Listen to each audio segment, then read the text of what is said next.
locker room said that the momentum, obviously momentum's a big thing, carried them through 7-game winning streak last year, 3-game losing streak to start this year, and said that really this team is one win away from getting back on track. Are you buying that, or are there bigger issues? Rich, what do you think? Well, they're a win away from getting the first thing they need to get back on track, which is, in circular logic here, a win. Mm-hmm. They won't have the confidence they need. They won't have the kind of knowledge that what they're doing on works until they get that win. So I'd say a win is a first step. It's not all they need, but it's the step, the one step they can take in the right direction. Well, I'll tell you what, after the offseason that the Redskins had and after the disappointing start to the season, I think everybody knows that one win is not going to cure everything, but it's got to start with the one win because the alternative would be going into the bye without that win. So you look at the situation this week, I think being on the road is a factor. It's a long trip.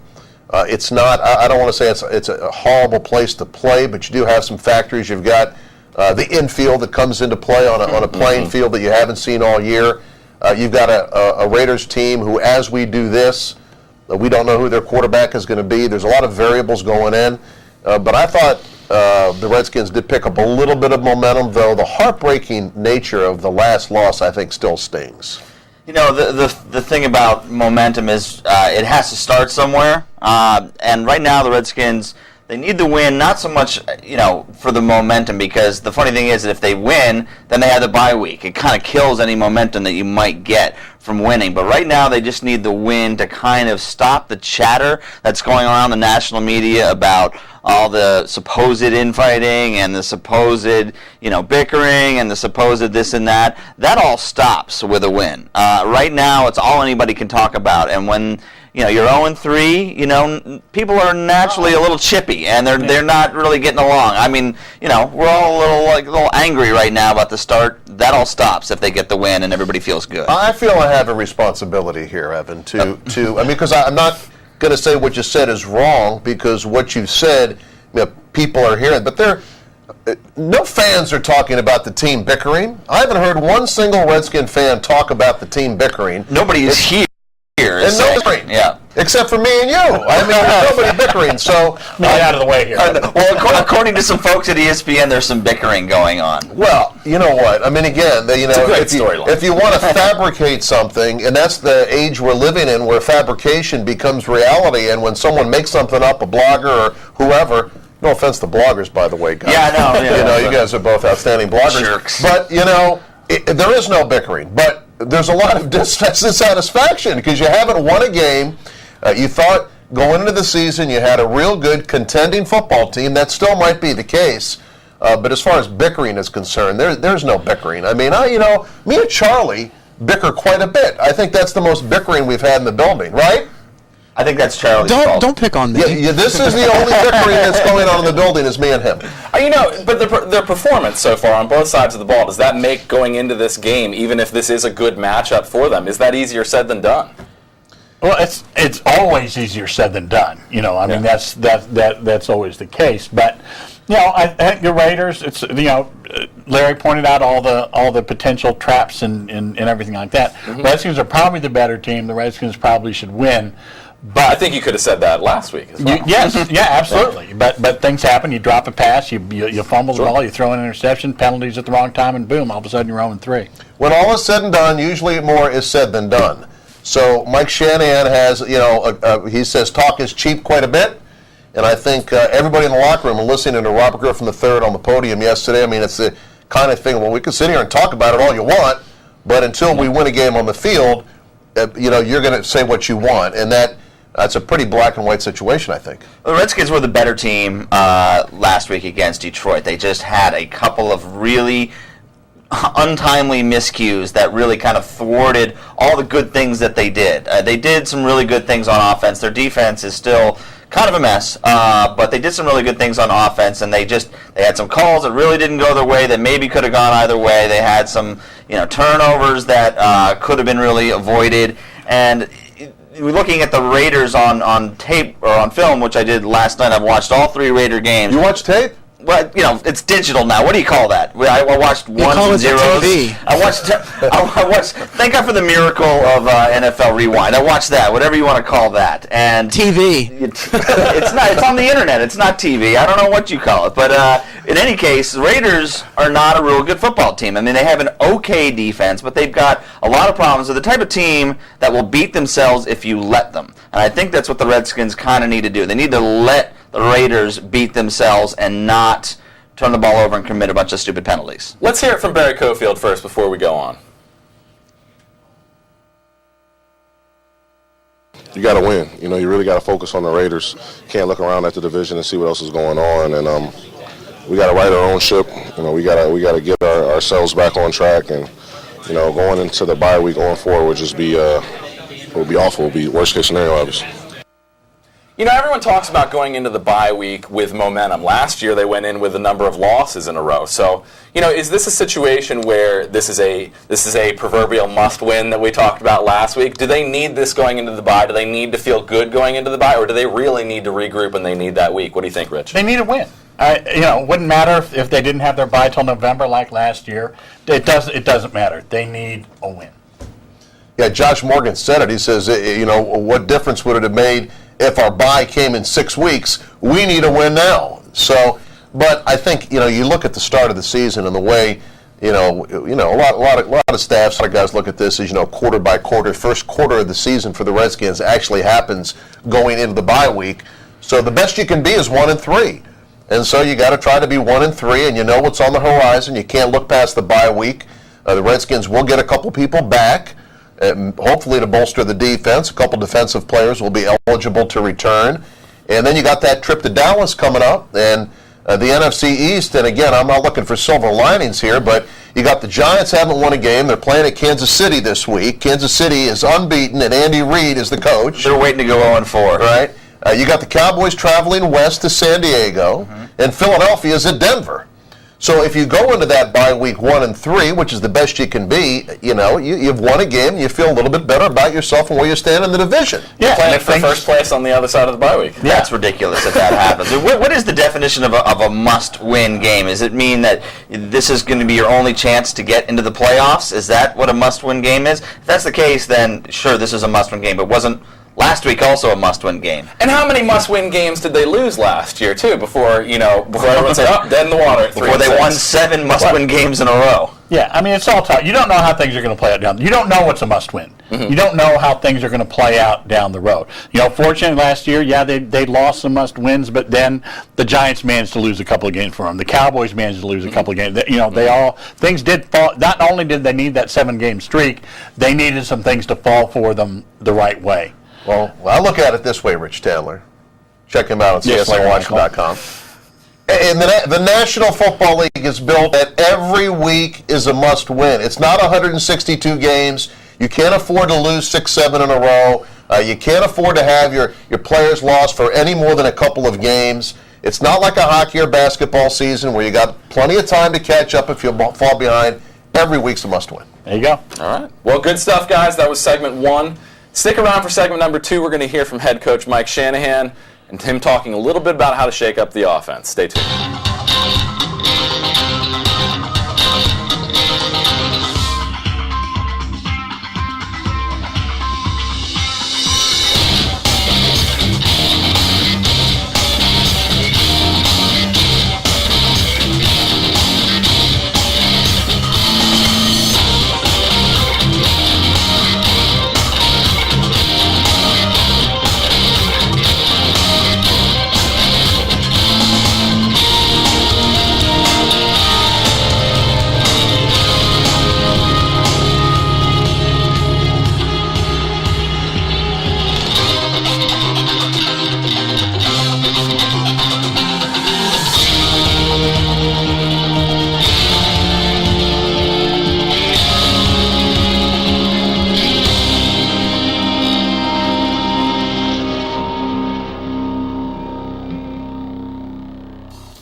All right, and we are back with segment number 2 of This Week at the Park, talking about the offense. interesting numbers out there. Even though they are 0-3, even though they have played from behind, they have struggled, certainly on offense especially. They are the 5th-rated offense in the NFL right now. They are the 5th-rated passing offense in the NFL. But that amazing, really historic for the franchise rushing attack from last season that was first in the NFL is now ranked 20th. They are averaging about 100 yards per game, 5.3 per rush. Alfred Morris is leading the way with 5.8 yards per rush, which is about a yard better than he did last year. But they're only rushing the ball 19 times per game, and that's 4th worst in the NFL. You know, even if they're playing from behind, even by several scores, doesn't it behoove Kyle Shanahan and the offense to run the ball a little bit more? Okay, well, two things on these numbers. First, just my personal point of view, ranking offense and defense by yards is nonsense. It's the most shallow, That's the most fair. shallow It does give an indication and of what they're doing. Small sample size, which to me doesn't. That's 3 games we're That's getting the key point. 3 games we're Small getting into sample it, though. size. But you brought them up, so they are what we have to work with. For you, Rich. Numbers are what they are. So They are who we say they are. But you know what? Look at Oakland's defense going into that Denver game was rated in the top 5, and now they're rated 17. So you can go up in a hurry. A couple 100-yard game for the Redskins running game, and all of a sudden they're in the top 10, and all of a sudden you're saying, hey, they're sticking with the run. I thought the offense really picked up steam in that last game. And I think one of the keys coming up this week is continuing that momentum. You heard Barry Cofield talk about momentum. And for the defense, they haven't been able to get any, even though there have been opportunities. Like early in that game, you had London Fletcher get a sack. You had D'Angelo Hall with a big play. Yep. You had momentum there, but you let it slip away. Offensively, can the momentum carry over into this game, what they started last game? And I'm going to sit here and say yes. Of course I'm going to say yes, because of what Robert Griffin III has shown me over the last couple of games. He's improved. The fact that he can run that bootleg, he looks effective. The fact that he can run a little bit better than he did the first couple of weeks. You see the timing coming back. So I think that offensive momentum is definitely going to continue. I remember, I think it was 2 weeks ago, when I suggested when the Redskins were going into the Green Bay game that they needed to, for maybe once in a blue moon, establish the pass to set up the run. Rich didn't agree with me, to say the least, on that, and I think he was right in this much as that the Redskins have always been a run first. At least certainly since Mike Shanahan has been here, they've been a run first team. Now this time around, if you watch the Denver and the Oakland game, Denver ran basically a bunch of different plays against the Raiders that were really successful. The Raiders ran a lot of one high safety, and then they had cover 2. Sometimes the cover 2 was man, sometimes it was zone. Whenever it was man, Peyton Manning audibled to a run. And they were pretty successful. With all the passing they had, they actually ran the ball very well, even though they didn't run very much. I think that's what the Redskins have to do. If the Raiders are showing that kind of cover 2 deep safety man look, that is code for the Redskins to run the ball. And if they can't run the ball against that defense, they're in trouble. They have to establish that in that situation. That's not what teams have been doing against the Redskins. They've been trying to take away the run. I don't know why the Raiders would run that defense. They're probably going to run single. To take away the pass. They're probably going to run single high safety with tight man, which is what they were doing a lot at Denver until it clearly, Peyton Manning destroyed them, and the Redskins probably can't do that. Real quick, one thing I saw on the run where Robert ran it, eventually fumbled. It's the first time I've seen the Lions were in man-to-man, had their backs to him. That wasn't a called run. He went back, he saw the opening, and he ran it.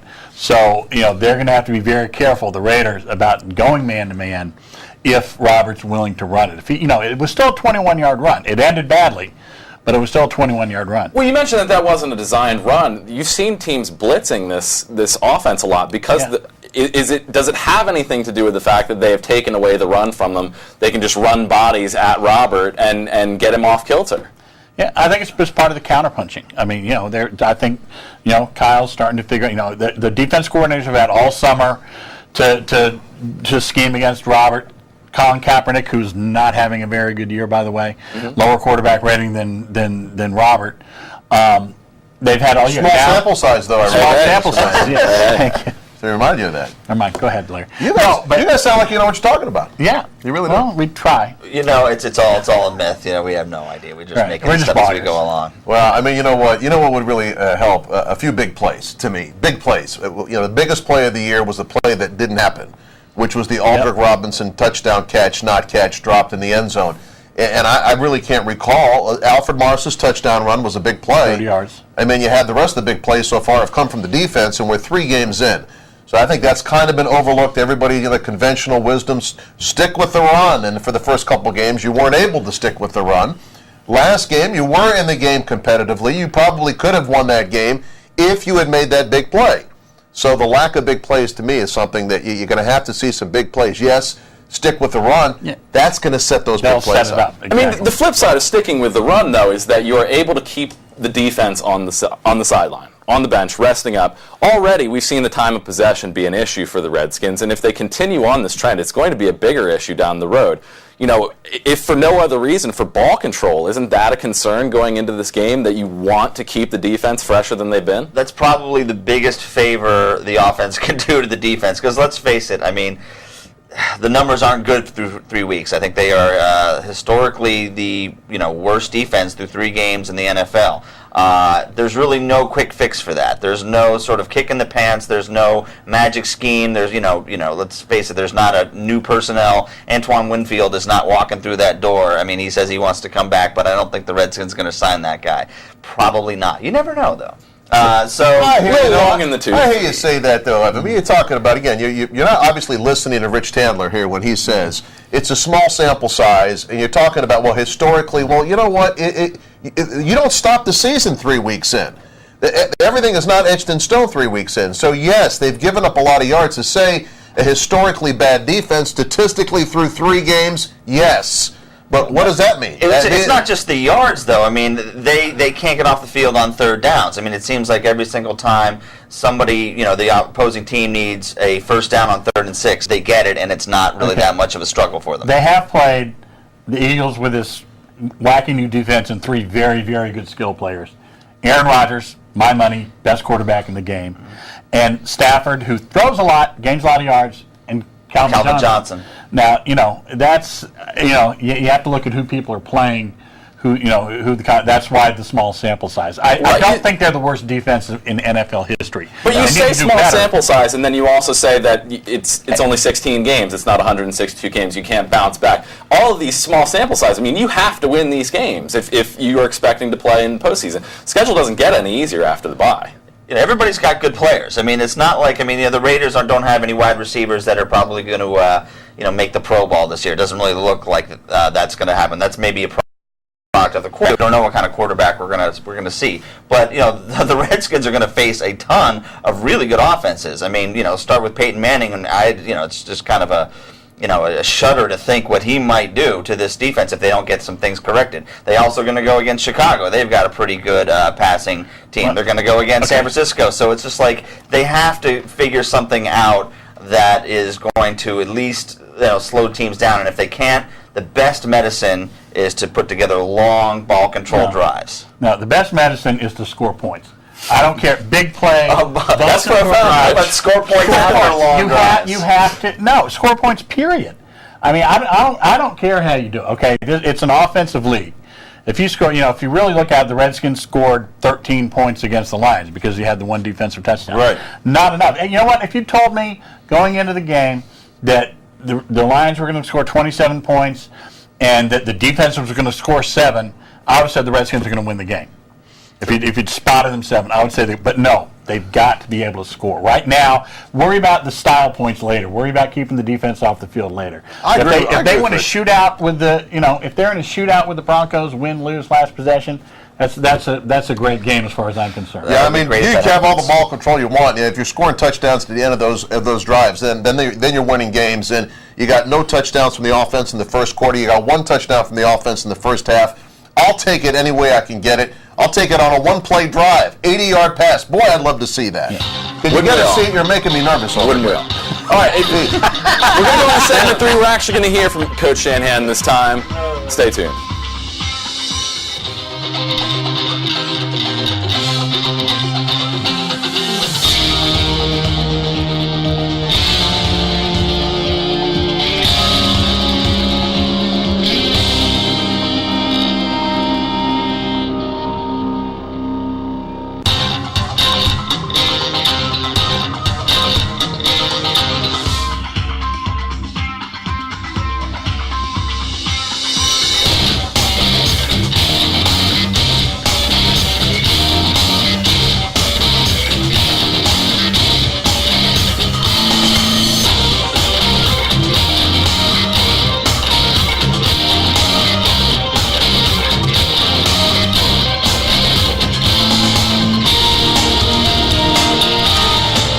And we are back for the third and final segment of This Week at the Park. Guys, still talking offense, still talking defense. Lots of issues to discuss, but let's hear it from head coach Mike Shanahan first, what he had to say yesterday. The slow start of the offense in the first half of games. I mean, is there anything, obviously it's execution is what you guys say. Is there any way to call an offense differently? Is there anything you can do to change that? Well, I thought we were much better this game, even though we stopped ourselves. We were better in the third downs, better running the football.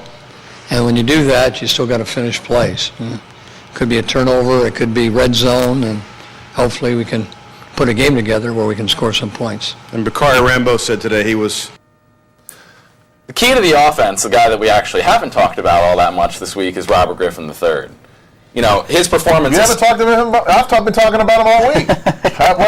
Not too much in this show. He's usually drives the show. Okay. Drives the show. Okay, I got you. Yes, not the whole week. I couldn't avoid him for that long. So, you're talking about. He actually also spoke to the media yesterday. Said that this team is built to dig itself out of holes like it was last year. You see a lot of the same personnel, not the same execution. What do you think? Is this a team that has the goods to come out of something like this? But he also said, along those lines, he said what they have to do is kind of draw this fine line between relaxing, which they don't want to do, and having confidence from last year that things are not finished. He said you got to kind of balance those against each other. But yeah, short answer to the question is yes, they should. I mean, they have 21 out of the 22 starters back. Knock wood, injuries haven't been a huge issue so far. So they're all there. I think that and I think that Robert is starting to get back into form. I think that I don't think that sitting him on the bench would have done any good these last few weeks. He's got to get out there and play, and he's been a little better every game than he was the game before. If he's better in Oakland than he was against Detroit, he's in good shape. He masked a lot. Every NFL team has deficiencies. Mm-hmm. Last year, Griffin helped mask a lot of them, and I think if he can get to that point this year, I think they'll be in good shape. I am so glad that you said that it was the right thing to do to start Robert these games, because let's say they had started Kirk Cousins. Let's just put out a hypothetical. They could still be 0-3 pretty easily. I mean, I don't really see them beating Green Bay no matter who was the quarterback. The Eagles came out with a crazy offense, like you said, and then the Detroit really could have gone either way. They could be either 1-2 or 0-3. And then if, let's say that happened, everyone would be like, it was a stupid move to put Kirk Cousins in. You should have put Robert in and let him knock off the rest. So you can't win on that. So I think it was the right thing to do to put Robert in. I think, he started to show a little bit of what he had last year in the Detroit game. A little bit. I mean, he got caught. I mean, on the interception that he threw, I think last year, he runs away from that guy and either, runs for a few yards or puts a more accurate pass on the field. But if he can show a little bit of that, then, the kind of the house of cards that has fallen a little bit gets rebuilt again, and everything kind of starts to flow a little bit. If he can actually, outrun some guys and start making plays in the running game. Let's hope so. Well, obviously the level of play of the quarterback does bring everybody around him up, and if you look at some of the other pieces to the offensive puzzle, Pierre Garçon has had a good start to the season. I mean, he's been a stud. Alfred Morris is in the top 10 rushing the football after a little slow start against, obviously, the turnovers against Philly. He'd love to have those back. Offensive line isn't a sieve right now. I mean, they could be better, but and you've got some talented tight ends. Fred Davis come back from an injury. Jordan Reed, we're going to have to wait and see about him. So the level of play from the quarterback really has helped the offense look better the last game. And so, again, I agree with both of you guys. If he can continue to make that progression, that means that whole offense is going to look that much better. But you got to put some points on the board. I think that's one of the big keys this week is scoring first and helping your defense by getting some points on the board and letting that defense play from position, maybe with a lead for once this year. And I think that'll help them get, well, at least statistically, they could play a little loose, I think right now, as Barry Cofield talked about, you really don't have any defensive momentum. If they can get a little momentum early in this game, the beginning of this game to me is huge. Just huge. So Mike Shanahan is going back to the AFC West this year for the first time since 2008. this is a team that, in the Raiders, that he's had a lot of career success against, but he hasn't seen them in 4 years. This is a totally different Raiders team than he played against. Different management, different coaches, different everything. I think you can kind of throw that out the window, but is there something to this where there's a little bit of familiarity there? Is especially this matchup something that could be, the cure for what ails the Redskins so far? The ghost of Al Davis still lingers with the Raiders organization. Yeah, he's not there. Yeah, the coach has changed. But there always seems to be a little bit of a theme that runs through a lot of teams. I mean, the coaches change, the players change, but, certain teams still take on a certain personality year after year after year. The Raiders are still kind of that team with a lot of speed. They have, the Jacoby Ford we were talking about, it has, 4.2 speed, but what has he really done? Darren McFadden also has massive amounts of speed. Terrell Pryor has massive amounts of speed. So that Raider team is still there. And when Mike Shanahan goes and he sees that silver and black, I think something goes off in his head. He hates that team. I don't think hate is too strong of a word here. He didn't like what happened to him, the way he was let go by Al Davis. It was really kind of a bitter pill for him. I think they stole money, as a matter of I fact. think they might. And he probably, he extracts that in his own way he loves to beat the Raiders. I mean, he was like 17-3 or something like that when he was a Broncos coach. I don't know if that's exactly it, but it was extremely dominant. It was very dominant. So hopefully that continues. Hopefully he still hates him that much and puts that little something extra in the game plan. Larry, how much of a big deal is it going to the West Coast for this team? I mean, you saw success in 2011, but that's not usually the case with East Coast to West Coast teams. Well, I don't think that's that big a deal. I mean, obviously, it's a little. If West Coast teams coming to play a 1 o'clock game, you're basically having it during the breakfast hour. And for the Redskins, a 4 o'clock kickoff, 1 o'clock kickoff, and the Redskins are going a day earlier. The team will depart on Friday. Everybody knows the schedule's tweaked a little bit to try to get out there a little bit earlier. To me, no difference. I mean, you do have to deal with that playing surface, a little bit different. Anytime you play on the road, obviously your offense has to be ready for some noise, and the Raiders fans are as crazy as they get. We know that. Best way to do that, just like you're talking about, score first, get a lead, maybe get up 10-0 after the first quarter. Yep. Taking, they'll Get a win and they'll get out of be Dodge. looking funny and sad, dressed up funny. Do you and have sad. some of those shoulder pads with the spikes on them? I think that would be something. I did the helmet. That would I look did the helmet good for you. You should That see my Road hair Warrior too. look. I did the Yeah. spike. That would be a great look for you. Road Warrior look. You look like a Road Warrior to me. If you show up Hey, Rich to- Handler. Show that way. That'd be a great look for when you're on the show There. next week, the week after, whenever that is. Evan, bold prediction for this game. Bold prediction, other than, the Redskins get their first win. I mean, I don't know how bold that is. I think that they're a better team. And I'm going to say that Alfred Morris will have 90 rushing yards by the half. Okay. Not quite 100, going to go 90. Rich, what do you think? Let's go with Darren McFadden, who averaged 0.8 yards per carry against the Broncos. Let's double that. I'll say he 1.6. averages. Well, I'll say less than 2. Less than Okay. 2 yards per carry against the Redskins. Prediction here, Brian, is I think the Redskins will get 4 sacks. Last time the Redskins played out there, Arakpo had 4 himself. The Redskins go into the game with just 1 interception. I think they pick off 2 in this game, and they double their interception totals in this one game alone. And the defense actually shows some good improvement because the offense scores early. And this is going to be a big Redskin win, and we're going to fly home happy. At least that's the way I look at it. Going into the bye week. Yeah, I agree with you that the Raiders' offensive line is vulnerable, and the Redskins should get some sacks this week for sure. There you go. All right, great stuff, guys. For the whole panel, I am Brian Tinsman. This has been This Week at the Park, and we'll see you next week on The Bye.